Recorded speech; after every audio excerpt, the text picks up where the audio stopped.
নমস্কার বন্ধুরা, প্রবাসী কুকিংয়ে আপনাদের সকলকে অনেক অনেক স্বাগত। আজকে আমি যে রেসিপিটি আপনাদের সাথে শেয়ার করব সেটা হলো বাদাম শেকের রেসিপি। গরম তো প্রায় পড়েই গেছে, আর এই গরমের শুরুতেই কিন্তু ঠান্ডা ঠান্ডা একটা জিনিস খেতে সবারই খুব মন করে। তাই আজকে আমি এই রেসিপিটা নিয়ে চলে এসেছি, আর এটা খেতে তো খুবই দুর্দান্ত হয়, একদম ডিলিশিয়াস একটা রেসিপি। তো দেখুন আমি কিভাবে করি, একদম দোকানের মতো হবে, দোকানের থেকে কোনো অংশে কম হবে না। তো চলুন আমি রান্নাটা শুরু করি, আর আমার রান্নাটা আপনারা দেখতে থাকুন। যদি ভালো লেগে থাকে তাহলে অবশ্যই আমার চ্যানেলটাকে সাবস্ক্রাইব করে পাশে থাকা বেল আইকনটা টিপে দেবেন, যাতে আমার দেওয়া সমস্ত নোটিফিকেশন আপনাদের কাছে পৌঁছে যায়। তো বাদাম শেক বানানোর জন্য এখানে আমি কয়েকটা আমন্ড বাদামকে 15 মিনিটের জন্য গরম জলে ভিজিয়ে রেখেছিলাম। এবার এই বাদামগুলো থেকে খোসাটাকে ছাড়িয়ে নেব। এরকমভাবে ধরলেই খোসাগুলো সব ছেড়ে যাবে।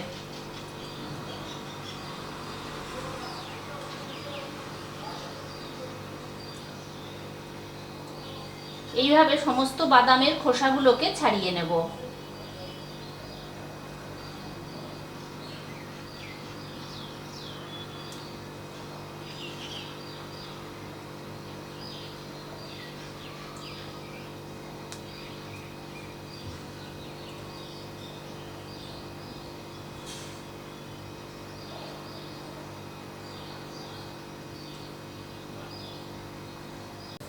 তো এখানে কড়াই বসিয়ে দিয়েছি, কড়াইয়ের মধ্যে দিয়ে দেব 1 লিটার দুধ।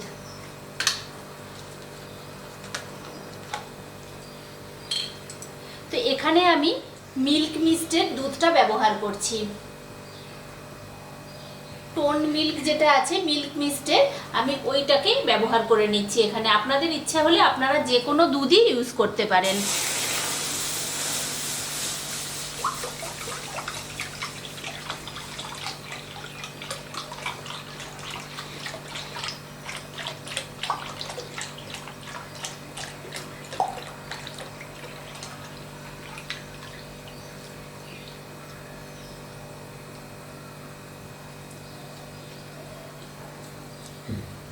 তো 1 লিটার দুধ আমি এখানে দিয়ে দিয়েছি। এখন দুধটা বেশ ঘন হয়ে ফুটে যাবে, আর ভালো করে আগে জাল হোক।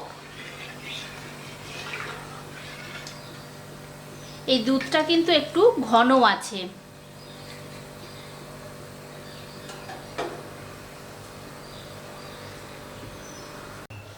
তো দুধটা দেখুন ফুটতে শুরু করে দিয়েছে।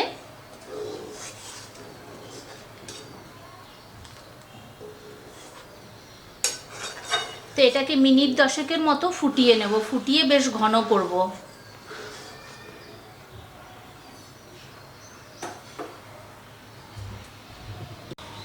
এখানে সমস্ত আমন্ড বাদামগুলোর খোসা ছাড়িয়ে নিয়েছি। এবারে এটাকে আমি দুধ দিয়ে দেবো এর মধ্যে। ওই 1.5 হাতা মতো দুধ দিলাম। দুধ দিয়ে এটাকে ব্লেন্ড করে নেব। আর এখানে নিয়েছি খানিকটা কেশর। কেশরটা ইউজ করছি রঙের জন্য। এটাকেও আমি 1 হাতা দুধে ভিজিয়ে রেখে দেব, তাহলে কালারটা খুব সুন্দর আসবে। তো দেখুন বন্ধুরা, 10 মিনিটের মতো দুধটাকে ফুটিয়ে নিয়েছি, আর কত সুন্দর সর পড়ে যাচ্ছে, আর কিন্তু খুব ঘন হয়ে যাচ্ছে। এমনিতেই এই দুধটা একটু ঘন, তাই আমাকে কমই ফোটাতে হবে।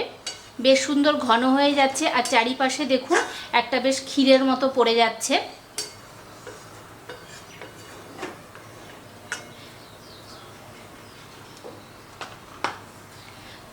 তো এবারে আমি এখানে যে বেটে রেখেছিলাম বাদামটা, এই বাদামটা আমি এর মধ্যে দিয়ে দেব।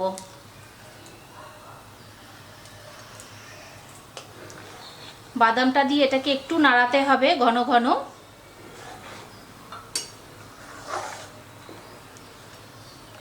আর দিয়ে দেব কেশর দিয়ে ভেজানো দুধটা।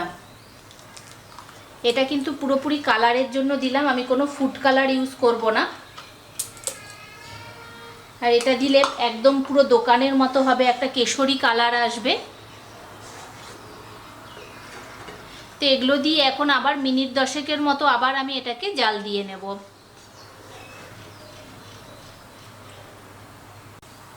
তো বাদাম দেওয়ার পরে আরও 10 মিনিট দেখুন আমি ফুটিয়ে নিয়েছি।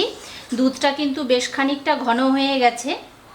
তো এবারে এর মধ্যে দিয়ে দিচ্ছি হাফ বাটি পরিমাণে চিনি। মিষ্টিটা কিন্তু আপনারা যে যার স্বাদ অনুসারে দেবেন।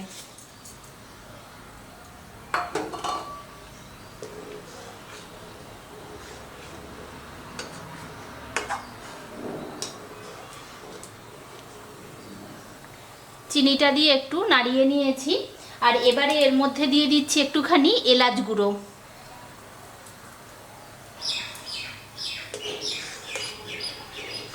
তো চিনিটা দিয়ে আরও মিনিট 5 মতো এটাকে ফুটিয়ে নেব। আর কালারটা দেখুন ধীরে ধীরে কত সুন্দর চেঞ্জ হয়ে গেছে।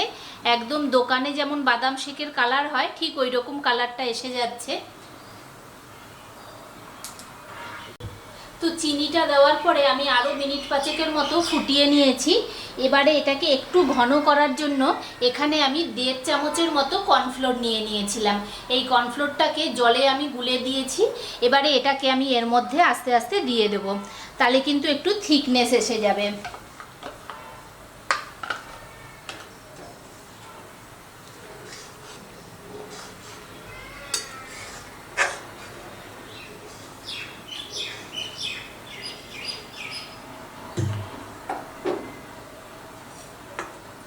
এবারে এখানে আমি 3 রকমের ড্রাই ফ্রুটস নিয়েছি, আমন্ড বাদাম, কাজু বাদাম আর পেস্তা। আমি এগুলোকে এর মধ্যে খানিকটা দিয়ে দিচ্ছি।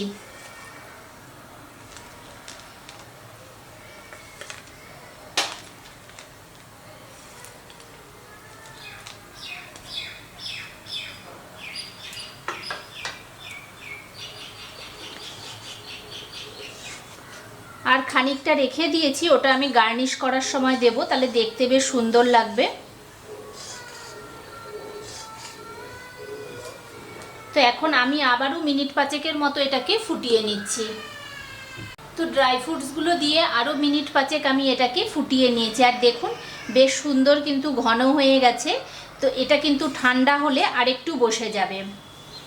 তো এরকম অবস্থাতে আমি এটাকে নামিয়ে দেব। আর নামিয়ে কিন্তু একদম এটাকে ঠান্ডা করে নিয়ে আমি ঘন্টাখানেকের জন্য এটাকে ফ্রিজে রেখে দেবো, নর্মাল ফ্রিজে। তো 1 ঘন্টা পর আমি আবার দেখাবো যে এই বাদাম শেকটা কীরকম হলো। তো তখনই আমি এটাকে পরিবেশন করব। এখন আমি এটাকে পুরোপুরি ঠান্ডা করে নিই। তো বন্ধুরা, বাদাম শেক যেটাকে আমি বসিয়েছিলাম, আমি 2 ঘন্টার একটু বেশিই রাখা হয়ে গেছে। তো এবারে আমি এখানে দুটো গ্লাস নিয়ে নিয়েছি, গ্লাসের মধ্যে পরিবেশন করে দিচ্ছি। আর দেখুন কত সুন্দর থিকনেস এসে গেছে, একদম পুরো দোকানের মতো।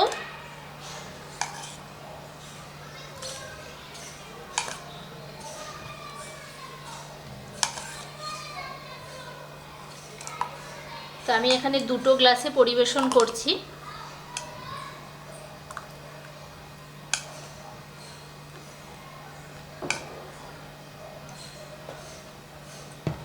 আর উপর থেকে দিয়ে দেব খানিকটা ড্রাই ফ্রুটস। দিচ্ছি একটু কাজু,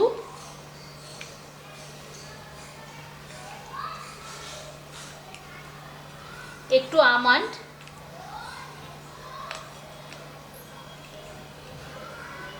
আর একটু পেস্তা।